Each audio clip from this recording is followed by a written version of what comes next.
Hi guys, what I've got here is the DM-RF20. This is our single zone LED dimmer. The way I've got this wired up, I've just got a 24 volt feed coming in on the right and my LED strip simply coming in on the left there.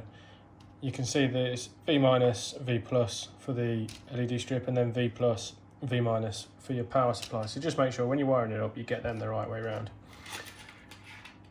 Now this dimmer is really cool in the fact that it works off radio waves, and it works up to 20 meters away from the receiver here.